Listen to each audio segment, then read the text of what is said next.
ilegal. Ya. Selain itu, saat ini kami sedang memperbaharui sistem aplikasi kami untuk menyediakan layanan dan produk yang lebih baik lagi kepada pengguna setia kami. Fitur atau produk yang akan kami berikan sesuai dengan regulasi yang ada. Kami terus melakukan upaya untuk berinovasi ke arah yang lebih baik dan memberikan kepuasan pelayanan bagi para penggunanya. Kami juga berkomitmen untuk mematuhi dan memenuhi segala peraturan yang ada, memberikan pelayanan terbaik bagi para pengguna untuk menciptakan kepuasan dan kenyamanan bagi para pengguna kami. Ya, udah kan? Anda pasti baru tahu bahwa pernah kejadian Akulaku itu masuk dalam daftar pinjol, sampai akhirnya mereka mengirimin surat lagi tuh ke SWI, ke OJK, dan langsung mendapatkan tanggapan. Dan hari itu juga nama mereka dihapus dari daftar pinjol ilegal. Ya, padahal kalau kita lihatin sekarang, ya, nyaris mereka mengarah ke sana, mulai dari pola penagihan, penerapan bunga, caci maki debt collector, dan segala macam. Menurut Anda, pantas nggak lagi Akulaku kita masukkan lagi ke dalam daftar pinjol ilegal? Ya, walaupun dia sudah mengantongi izin sejak 2018, mulai dari izin untuk P2P sampai izin multi-finance. Tapi kita melihat pola penagihan mereka tidak ada yang berubah. Ya, jadi saya gimana ya?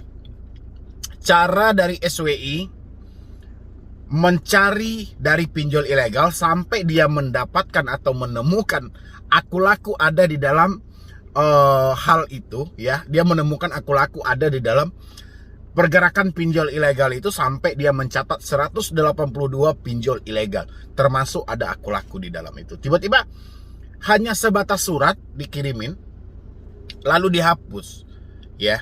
Kalau saya pribadi ya oke lah. Walaupun dia sudah mengantongi izin dan segala macam, sekarang dia terjaring di dalam P2P lending ilegal.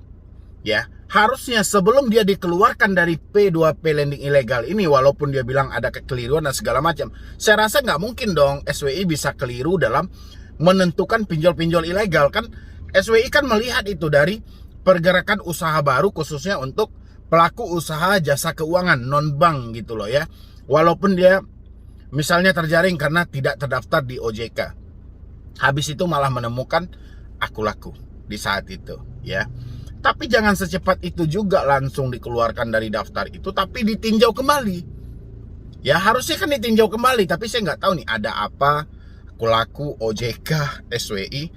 Kenapa begitu Akulaku terjaring, dikirimin surat, langsung dikeluarin namanya? Teman-teman boleh jawab di kolom komentar, dan teman-teman pasti terkejut bahwa Akulaku pernah diblokir OJK dan masuk dalam daftar pinjol ilegal yang ditemukan oleh Satgas Waspada Investasi.